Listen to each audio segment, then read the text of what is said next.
Welcome everybody to my channel. My name is Rainer and this is Rainier Books, which pretty quickly will become your favorite booktube channel. So please subscribe if you haven't done so yet, because more than 70% of my viewers are not subscribers.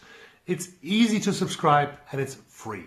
I do not make videos on a regular basis. I'm far away from monetizing this channel, and I don't do members or patrons or stuff like that. So now I've finished another book, and that's why I'm here with another review.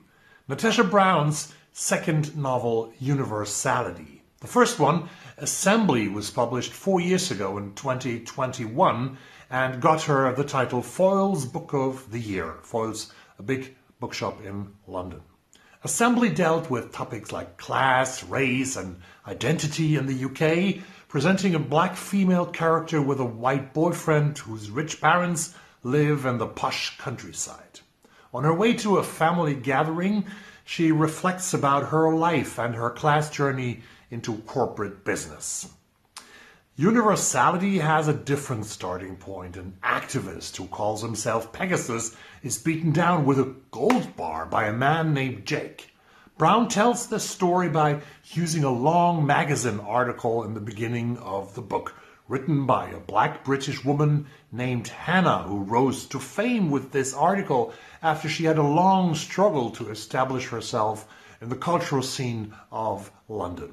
Pegasus is the leader of an activist group of squatters who call themselves Universalists.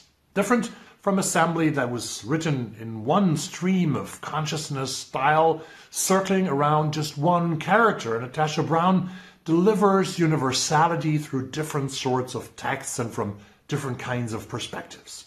First part is Hannah's writing, her article. In the second part, Brown shows us Hannah preparing a chicken meal for her friends, and here she returns to the style of Assembly, stream of consciousness, introspective reflection. She thinks a lot about societal expectations, about race and class, and her own place in the political and societal context that she's living in. And in part 3, in this pretty short novel, we encounter the rich, white, privileged Richard Spencer. He's the owner of the Yorkshire farm that Pegasus and the Universalists have occupied. And it was also his gold bar that Jake used to assault Pegasus. Through Richard's lens, the novel explores themes of class, mobility, privilege, and the personal ramifications of public scrutiny. This section contributes to the novel's overarching examination of how narratives are constructed and the multifaceted nature of truth.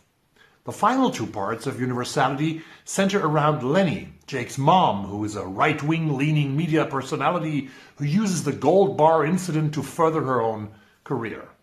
Universality is a lot more complex than Assembly, both in the form of narration and the topics it touches. Again, Brown discusses race and identity in the United Kingdom. Again, she touches class and the mobility between classes. But she goes a lot further by also including the discussion of how media shapes narratives, both through Hannah's essay, but then also through the lens of right-wing Lenny, who uses language to frame social and political debates. In a way, Natasha Brown discusses the ongoing conflict between progressive and conservative ideology and becomes another chronicler of her time. In that sense, she reminded me of Monica Ali's novel In the Kitchen, but also of Jonathan Coe's works like Middle England, where both authors let clash several viewpoints of modern British and especially English society. The characters become vessels to paint a nuanced, sometimes uncomfortable portrait of contemporary England. That both Ali's and Coe's novels are way longer, whereas Natasha Brown uses a more experimental narrative structure with 5 different styles. And another novel I have read this year comes to my mind, Rachel Kushner's Creation League, where she deals with a French group of activists and an American female infiltrator. I haven't read yet New Zealand authors Eleanor Catton's last novel, Birnam, where also she takes up a group of environmental activists, a guerrilla gardening collective that occupies abandoned farmland in New Zealand. Seems like novels like these are one of the many characteristics of our time. Universality is a short read, but there is a lot to find in this novel, and its author has established herself as one of the United Kingdom's more important political voices in literature. Thank you very much for watching, and I hope to see you soon again in the next one. Bye-bye.